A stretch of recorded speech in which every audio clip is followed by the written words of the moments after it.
Saya yakin Bapak Ibu melakukan apapun pasti ujungnya adalah kita ingin dosa kita digugurkan oleh Allah. Betul atau tidak? Itu yang paling besar. Karena itu yang menjadi beban hidup kita sebenarnya. Saya selalu mengatakan, kalau kita susah, apapun bentuk kesusahan yang kita alami, jadi pribadi kita, keluarga kita, usaha kita, segala macam, itu tidak bisa dilepaskan dari dosa yang kita lakukan. Tidak bisa dilepaskan dari kesalahan-kesalahan yang kita lakukan. Oleh karena itu, ketika dosa kita diampuni oleh Allah Subhanahu wa Ta'ala, maka lega semuanya. Jalan kita menjadi lempeng, urusan kita menjadi mudah, ya, dan tidak ada kesulitan, insya Allah. Kalaupun ada kesulitan, itu tidak terlalu berarti. Dan semua itu diawali dari diampuninya dosa kita oleh Allah Subhanahu wa Ta'ala. Kalau dosa kita diampuni oleh Allah, berarti Allah ridha kepada kita. Dan Allah ridha dengan diri kita, keluarga kita, semua urusan kita akan dibantu oleh Allah Subhanahu wa Ta'ala untuk menyelesaikan semua urusan kita kalau Allah ridha dengan kita. Sebaliknya, kalau kita berdosa, Allah tidak ridha dengan kita. Maka setiap urusan kita disusahkan dan dipersempit, dipersulit oleh Allah Subhanahu wa Ta'ala. Kaum muslimin, Bapak Ibu yang dirahmati Allah Subhanahu wa Ta'ala, terkadang kita lupa beristighfar. Saya tidak tahu dengan Bapak Ibu. Saya jujur saya katakan, kadang-kadang dengan kesibukan ini, kesibukan itu, menunda ini, menunda itu, saya lupa beristighfar 100 kali dalam sehari. Saya nggak tahu, mungkin Bapak Ibu tidak pernah lupa istighfar. Istighfar 100 kali sehari, nggak pernah lupa ya. Ingat terus, ya Alhamdulillah. Saya menyebut diri saya sendiri. Saya jujur saya katakan, saya kadang-kadang lupa beristighfar 100 kali. Saya lupa beristighfar. Sebabnya kadang-kadang saya menunda itu. Istighfar itu saya tunda, dan nanti saja di rumah istighfar. Padahal tadi kita udah zikir tuh, ada subuh di masjid. Tapi istighfar yang 100 kali tidak terbawakan. Akhirnya apa yang sudah terlewatkan saja istighfar. Dan ini benar. Atau mungkin karena ada kesibukan apa gitu, kita belum sempat istighfar. Akhirnya sudah nggak ada istighfar. Padahal sekurang-kurangnya istighfar 100 kali dalam sehari. Itu pun nggak cukup sebenarnya untuk menutupi dosa dan kesalahan kita. Yang 100 kali sehari itu nggak cukup sebenarnya. Karena saking banyaknya kealpaan, kesalahan kita, kelalaian kita, dosa dan maksiat yang kita lakukan dalam sehari. Oleh karena itu, salah satu di antara jalan untuk menutupi kelupaan kita dalam beristighfar itu ya duduk di majelis ilmu ini. Insya Allah ini dapat menghapuskan dosa-dosa kita. Insya Allah. Bapak Ibu dirahmati Allah Subhanahu wa Ta'ala. Baiklah, pada kesempatan ini kita akan melanjutkan pembahasan kita. Jadi ini bahasan terakhir dari beriman kepada hari akhir, yakni membahas tentang as-sirat dan asy-syafa'ah. Sirat dan asy-syafa'ah. Meski sirat ini sudah kita singgung sedikit pada pertemuan yang lalu, tetapi pertemuan kali ini akan kita tambah penjelasannya. As-sirat, ya, ini secara bahasa itu artinya jalan. Tapi yang dimaksud dengan as-sirat dalam pembahasan akidah ini maksudnya adalah jembatan yang dibentangkan oleh Allah Subhanahu wa Ta'ala dari padang mahsyar menuju ke surga, yang di bawahnya ada neraka jahanam. Saya ulangi kembali, Bapak Ibu, itu yang maksud dengan as-sirat. Jadi as-sirat itu adalah jembatan atau jalan yang Allah bentangkan di atas neraka jahanam, yang awalnya itu berasal dari mahsyar, kemudian akhirnya nanti menuju surga.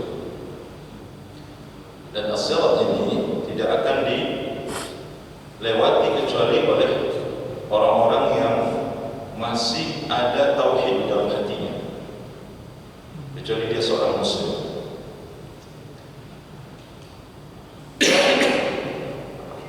Bapak Ibu dirahmati Allah Subhanahu wa Ta'ala, artinya orang-orang yang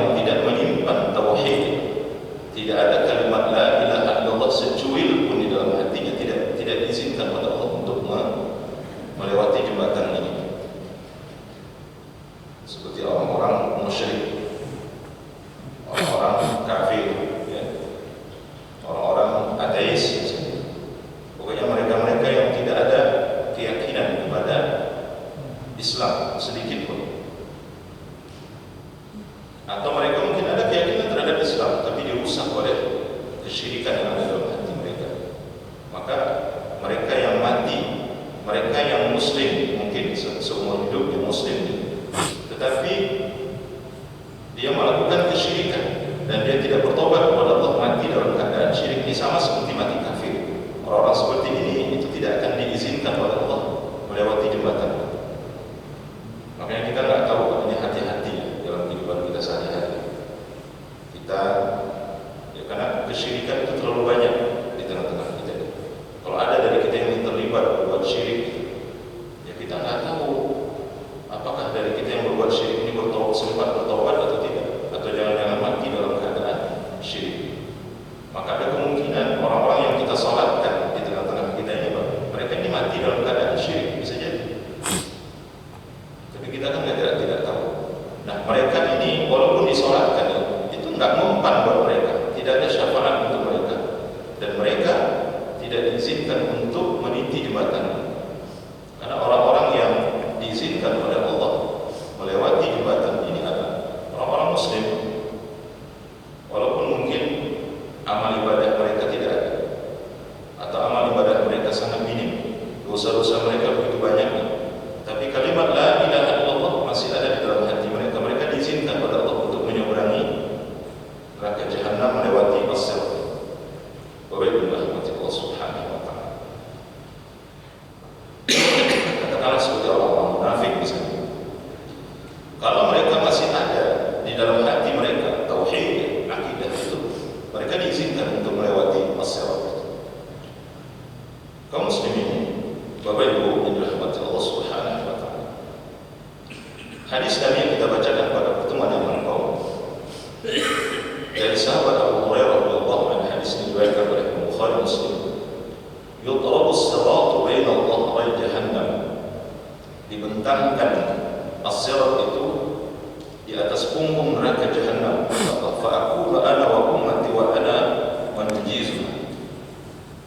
Dan orang yang pertama sekali yang menyeberangi jembatan itu, melewati jembatan itu adalah aku dan umatku, kata Nabi sallallahu alaihi wasallam. Bapak Ibu dirahmati Allah, ini satu keutamaan yang wajib kita syukuri. Kita menjadi umat Nabi Muhammad sallallahu alaihi wasallam. Artinya kalau kita yang pertama, itu artinya kita yang akan pertama masuk surga. Karena memang begitu kaidah. Tidak ada yang memasuki surga itu kata Rasul kecuali aku dan umatku yang pertama sekali. Jadi surga itu akan dimasuki oleh Rasulullah dan umat yang pertama sekali masuk surga, bukan umat yang lain. Kemudian kata Nabi, wala yatakallamu yawma idzin illa rusul wa da'wa rusul yawma idzin Allahumma sallim sallim. Dan tidak ada yang berbicara pada hari itu kecuali para rasul. Tidak ada yang berbicara pada saat itu kecuali para rasul. Dan doa para rasul ketika itu, kata Nabi, ketika melihat umat mereka menyeberang meniti jembatan tersebut, Allahumma sallim sallim, ya Allah selamatkanlah umatku, ya Allah selamatkanlah umatku, ya Allah selamatkanlah umatku. Inilah doa para nabi ketika itu. Wa fi jahannam kalali mithlu syauqis sa'dan, kata Nabi, di neraka jahanam itu tepatnya di jembatan tersebut itu ada pengait-pengait seperti duri sa'dan, seperti duri pohon sa'dan. Hal ra'aitum sa'dan, kata Nabi, pernahkah kalian melihat pohon sa'dan? Ini pohon yang tumbuh di Yaman sebenarnya. Disebutkan di Mekah nggak ada itu. Itu adanya di Yaman. Pohon sa'dan ini adanya di Yaman. Nabi bertanya kepada sahabat, pernahkah kalian melihat pohon sa'dan? Pohon sa'dan itu ada durinya. Durinya itu kayak apa? Kayak mata kain gitu, kayak mata pancing. Durinya itu nggak lurus. Duri kan rata-rata lurus, Pak. Duri, pohon berduri itu kan lurus. Ini durinya itu mengait.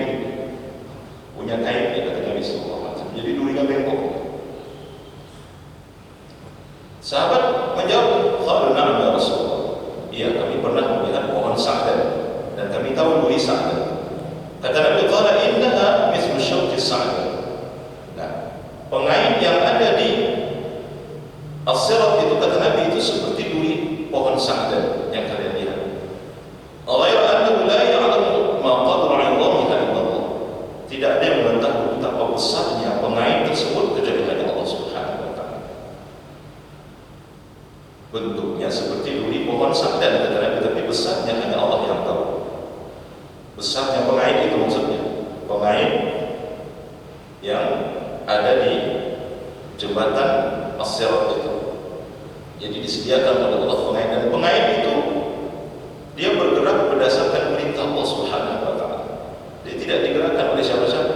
Jadi pengait itu akan bergerak sendiri atas perintah Allah. Kait simbulan, ya, cakar simbulan, ambil simbulan, ya, tusuk simbulan. Dia atas perintah Allah Subhanahu wa taala. Ya Allah. Kemudian takhtafun nasu bi'amalihim. Dia akan menyambar manusia sesuai dengan amal yang telah dilakukan oleh manusia waktu hidup mereka. Faminhumul mu'min baqiya bi'amalihi. Di antara mereka ada juga orang mukmin yang terkena sambaran itu, tapi mereka mungkin selamat. Wa minhumul mujazih hatta yunajja, kata Nabi. Di antara mereka ada yang dikait kena sambaran itu kemudian terluka, tapi kemudian mereka diselamatkan oleh Allah Subhanahu wa taala. Nah, hadis ini ada sambungannya agak panjang. Bahwa Allah Subhanahu wa taala. Nah, kemudian kita lihat di sini ada sedikit tambahan yang tidak disebutkan di dalam kitab ini. Mohon maaf, Bapak Ibu, saya agak sedikit ini batuk Masya Allah.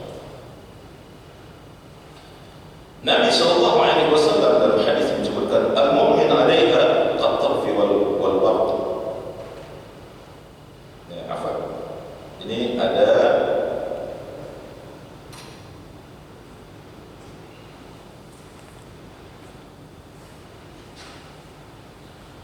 riwayat yang menjelaskan bahwa as-sirat yang kita lewati itu, ini disebutkan oleh para ulama, itu kecilnya dan halusnya seperti rambut, disebutkan dalam satu riwayat. Ini para sahabat yang meriwayatkan, tentu ini marfu', karena disebutkan oleh para ulama tidak mungkin para sahabat berani ngarang bagaimana bentuk as-sirat itu. Jadi yang pernah kita dengar seperti rambut disebut rambut dibelah 7, enggak sampai dibelah 7 gitu Pak. Pokoknya seperti tajam seperti rambut, atau seperti tajamnya pedang, ya, atau seperti setajam mata pedang. Jadi itu as-sirat itu digambarkan oleh para sahabat radhiyallahu anhum ajma'in. Tetapi bagaimana bisa melewati dia? Bisa dilewati itu. Karena kata Nabi dalam satu hadis disebutkan, "Tsumma yu'tal jasad fa yaj'alu baina Allah wa jahannam." Qulna ya Rasulullah, wa ma jasad? Qala madharatun mazillatun 'alayhi khatatif wa kalalib wa hakasatun wa hasakatun mufardahatun laha syaukatun aqifa muqayfa takunu binajid yuqalu laha as-sa'dan. Ya, ini sejarah dengan hadis yang kita bacakan tadi. Dalam riwayat yang lain Nabi SAW dari sahabat Abu Sa'id Al-Khudri radhiyallahu anhu, sampai kepadaku, kata beliau, bahwa as-sirat itu lebih halus daripada rambut dan lebih tajam daripada pedang. Ini diriwayatkan oleh Imam Muslim. Bapak Ibu rahmatullah. Dan riwayat yang lain disebutkan al-mu'min 'alaiha qat-tarf wal barq karih wa ka'jawil al-khayl wal rakab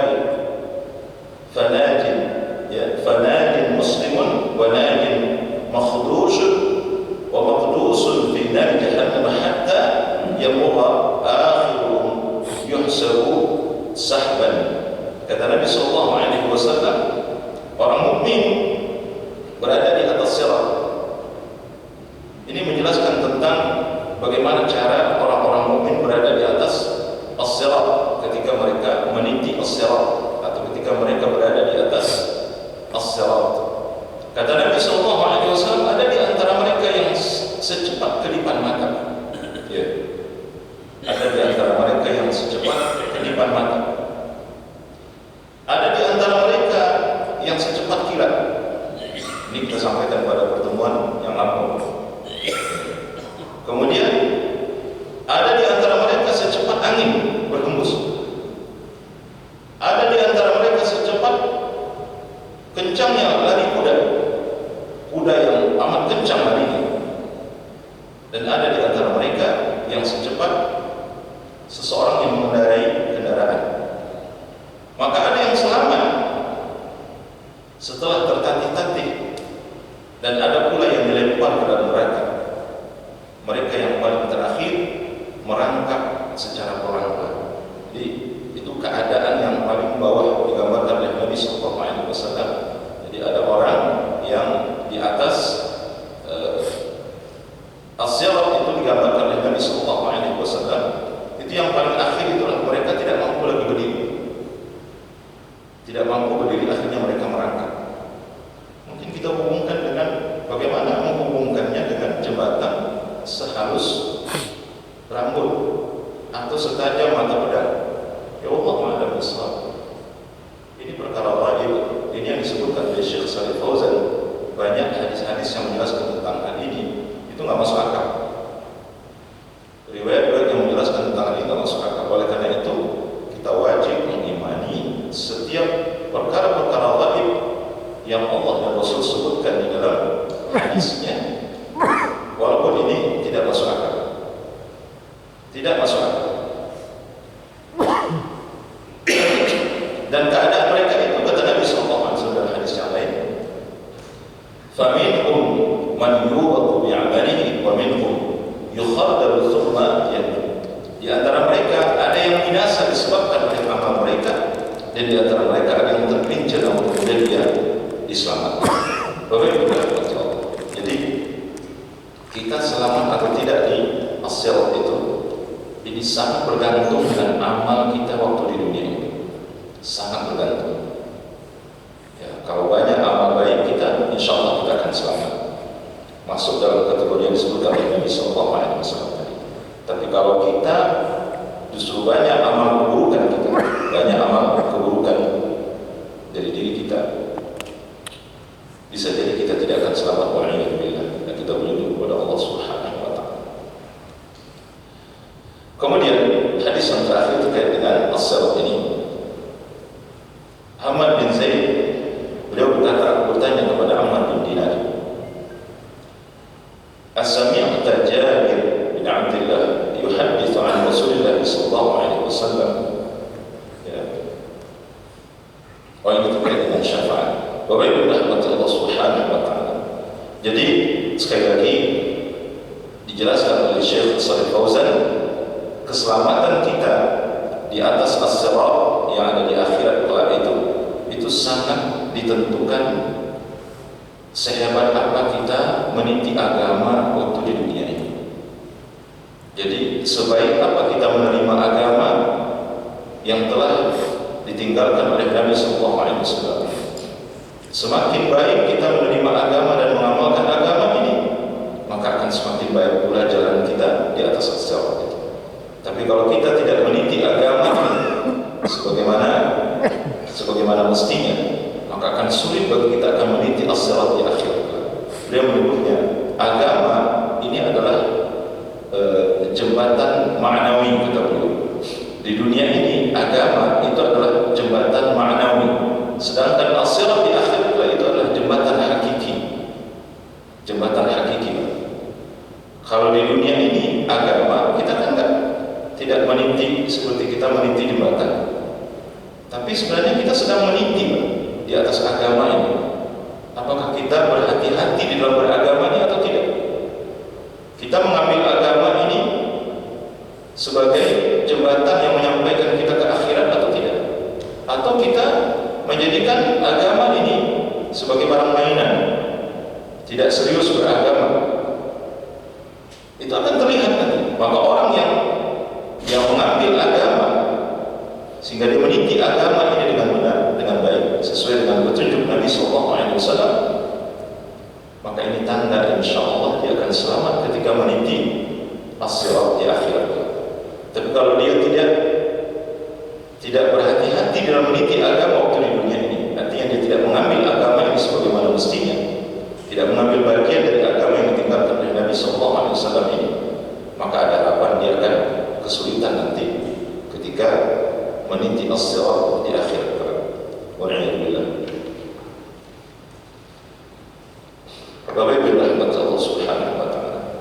Nah, kemudian setelah kita meniti as-sirat, ya, apakah dari kita mungkin ada yang selamat, ada yang tidak selamat? Wal'iyadzubillah. Setelah itu pembicaraan beralih kepada syafaat. Meski syafaat ini sebenarnya sudah kita singgung sebelumnya pada saat kita membicarakan tentang bagaimana hisab akan dimulai, ya, dan hisab dimulai. Sebelum hisab dimulai, itu manusia berkeliaran kian kemari mencari pertolongan, karena mereka dibiarkan begitu saja oleh Allah Subhanahu wa taala di bawah matahari 1 mil, ya. Dan mereka tidak ada kejelasan nasib mereka bagaimana. Nah, ketika itu Nabi kita Muhammad SAW memberikan syafaat yang disebut dengan syafaatul kubra, syafaat yang agung yang diberikan oleh Allah kepada Nabi kita Muhammad SAW. Bapak Ibu rahmat Allah Subhanahu wa taala. Syafaat sebenarnya ini sudah ada ketika kita masih hidup ini, Pak. Syafaat itu sudah ada, Pak, saat ini. Apa bentuknya? Doa yang dipanjatkan oleh orang tua untuk anaknya, itu sudah syafaat sebenarnya.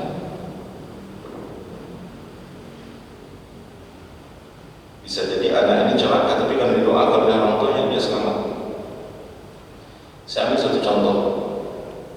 Ada orang tua, dia cerita kepada saya tentang anaknya nakal banget, nggak mau dengar omongan orang tua. Pokoknya dia lukiskan anak itu bandel banget, tamatan SMA.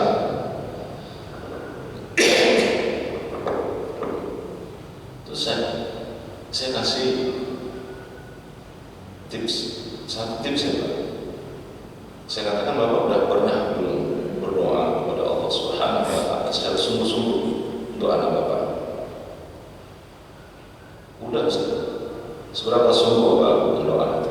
Coba tingkatkan. Bapak bangun tengah malam, bersungguh-sungguh mohon kepada Allah Subhanahu wa taala, minta agar anak Bapak ini berubah. Ini kejadian nyata, sehingga sampai sekarang itu kalau dia ketemu dengan saya, kalau menceritakan itu dia selalu menangis. Dia bangun lama, pokoknya dia praktekkan apa yang saya sarankan itu. Bersungguh-sungguh dalam meminta, mohon kepada Allah. Tidak pernah sesungguh itu dia meminta kepada Allah untuk anaknya. Apa yang terjadi? Berubah Pak anak itu, nurut aja anak. Akhirnya anak ini dimasukkan ke pondok pesantren. Dalam jangka waktu 2 tahun hafal Quran. Hafal Quran. Dan sekarang dia kuliah di STDI Imam Syafi'i Jember, yang di Jember. Sekarang itu nyata yang saya ceritakan. Itu bentuk syafaat. Jadi syafaat itu nyata ada itu. Syafaat itu. Oleh karena itu, Bapak Ibu rahmati Allah Subhanahu wa taala, jangan ragu dengan syafaat dari Allah Subhanahu wa taala dan syafaat yang kita berikan. Tapi tentu disebutkan oleh para ulama, syafaat itu ada syaratnya. Yang pertama, Allah ridha kepada orang yang memberikan syafaat. Kemudian yang kedua, Allah ridha kepada orang yang memberikan syafaat. Kemudian Allah memberikan izin kepada orang yang memberikan syafaat.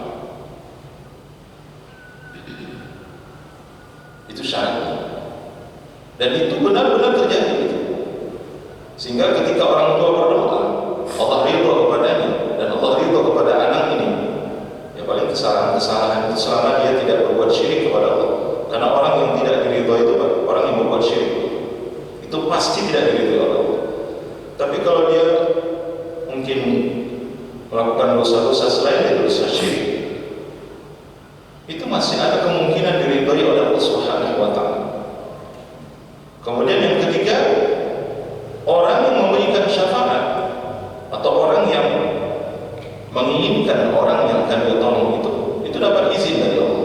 Allah izinkan dia untuk memberikan syafaat. Itu disebutkan oleh para ulama berdasarkan ayat dan hadis, banyak sekali ayat dan hadis yang menjelaskan tentang hal itu. Di antaranya adalah firman Allah dalam surah Al-Baqarah, surah Al-Baqarah ayat 255 ini ayat kursi.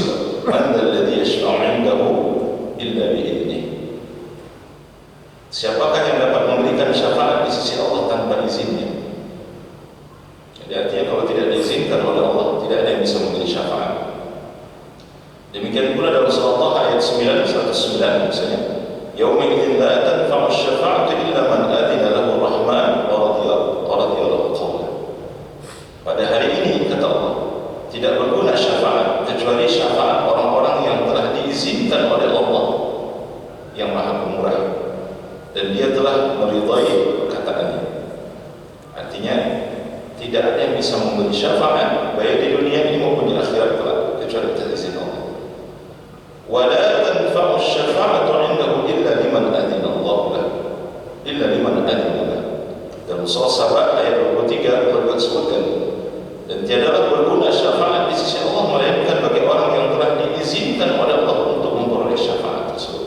Jadi artinya orang yang memberi syafaat, orang yang akan diberikan syafaat, dua-duanya harus mendapat ridha dan izin dari Allah Subhanahu wa taala. Baru kemudian nanti bermanfaat syafaat. Nah, seperti ini misalnya, Bapak Ibu rahmati Allah. Ketika ada yang meninggal, kemudian kita ikut mendoakan. Kita ikut mendoakan, ikut salat jenazah. Kata Nabi sallallahu alaihi wasallam, seseorang yang meninggal disolatkan oleh 40 orang yang tidak mempersekutukan Allah Subhanahu wa taala, maka pasti dia akan mendapatkan syafaat. Maksudnya orang yang didoakan, yang mati itu baru, yang sedang didoakan itu akan mendapatkan syafaat. Syafaat apa maksudnya? Syafaat diampuni dosanya. Bahkan ini menjadi dalil oleh para ulama. Orang ini bisa jadi masuk neraka, tapi karena dia disolatkan oleh 40 orang yang bertauhid, 40 orang yang bertauhid kata Nabi, akhirnya dia jadi masuk neraka. Sampai begitunya. Ini sahih hadis. Kata Nabi SAW, tidaklah seorang muslim yang dia didoakan atau disolatkan 100 orang kaum muslimin, melainkan dia akan diberi syafaat oleh Allah Subhanahu wa taala. Itu hadis yang lain. Artinya apa? Itu di dunia ini Pak, kita memberi syafaat kepada mereka. Harusnya dia masuk neraka, itu harusnya dia disiksa dalam kuburnya. Tapi karena disolatkan oleh 100 orang kaum muslimin, maka tidak jadi disiksa dalam kuburnya, atau tidak jadi dia dibakar dalam neraka. Harusnya dia tadinya bisa jadi sudah dicatat sebagai seorang penghuni neraka jahanam, tapi kemudian karena didoakan oleh orang-orang yang bertauhid sebanyak 40 orang, maka dia diselamatkan dari neraka jahanam. Ini di antara dalil yang disebutkan oleh para ulama. Itu saat kita masih hidup ini, makanya kita harus banyak-banyak memohonkan ampun untuk diri kita, keluarga kita, saudara-saudara kita yang sudah mendahului kita. Ya, Bapak Ibu rahmati Allah Subhanahu wa taala. Nabi sallallahu alaihi wasallam dalam banyak hadisnya menjelaskan tentang bahwa syafaat itu bermacam-macam. Disebutkan oleh para ulama, ada syafaat yang sifatnya khusus. Ini syafaat seperti yang diberikan oleh Allah kepada Nabi kita Muhammad SAW, yakni syafaat ketika beliau meminta kepada Allah agar disudahi penderitaan seluruh manusia yang ada di padang mahsyar yang kita sebutkan itu. Jadi mereka dijemur oleh Allah di atas di bawah matahari 1 mil, ya. Berapa lamanya tidak ketahui, pokoknya tidak ada ujung, sampai-sampai mereka sudah tidak tahan lagi, mereka berlari kian kembali minta kepada Nabi Adam, kepada Nabi Nuh, kepada Nabi Ibrahim, kepada Nabi Musa, kepada Nabi Isa. Mereka semua tidak bisa memberikan syafaat, tapi yang terakhir mereka datang kepada Nabi Muhammad sallallahu alaihi wasallam, dan Nabi Muhammad memberikan syafaat kepada mereka. Ini syafaat khusus namanya. Asa ayyab'atsaka rabbuka maqaman mahmuda. Ini maqam khusus, maqam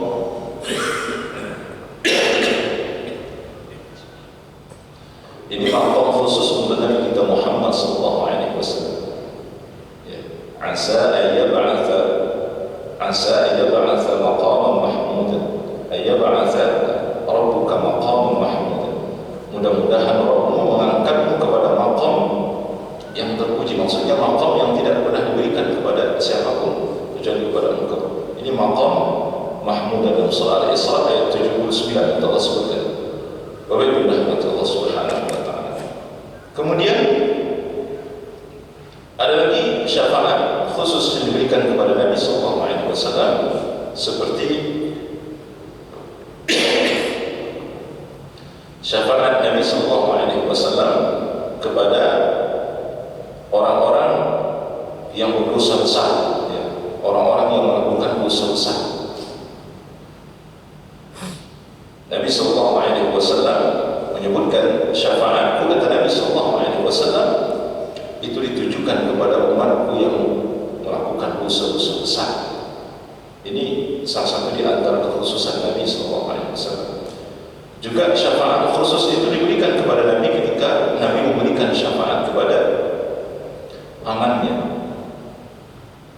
Satu-satunya orang musyrik kafir yang mendapat syafaat itu adalah paman Nabi sallallahu alaihi wasallam. Orang kafir nggak ada syafaat sebenarnya, tapi khusus untuk paman Nabi itu ada syafaat dari Nabi sallallahu alaihi wasallam. Itu khusus banget. Sehingga kata Nabi, karena syafaatku kepada mereka, karena syafaatku kepada pamanku, kata Nabi, akhirnya pamanku diringankan azabnya oleh Allah dan dimasukkan ke dalam neraka yang dangkal. Ya, Nabi menyebutkan dangkal itu sedangkal mata kaki. Harusnya orang kafir itu dimasukkan ke dalam neraka jahanam yang paling dalam. Kemudian ada syafaat secara umum. Syafaat secara umum adalah syafaat yang bisa diberikan oleh selain dari Nabi sallallahu alaihi wasallam. Di antaranya orang-orang mukmin sama seperti kita. Jadi kita ini berbuat rahmat Allah. Kalau memang kita ditakdirkan masuk surga, insyaallah kita bisa memberikan syafaat nanti kepada saudara kita yang masuk neraka, insyaallah. Ya Allah a'lam bissawab. Ya, ini syafaat yang kita dapati dalam hadis. Banyak sekali hadis yang saya tidak bisa menjelaskan dalam waktu yang singkat ini. Ya, mungkin azan dulu, setelah azan nanti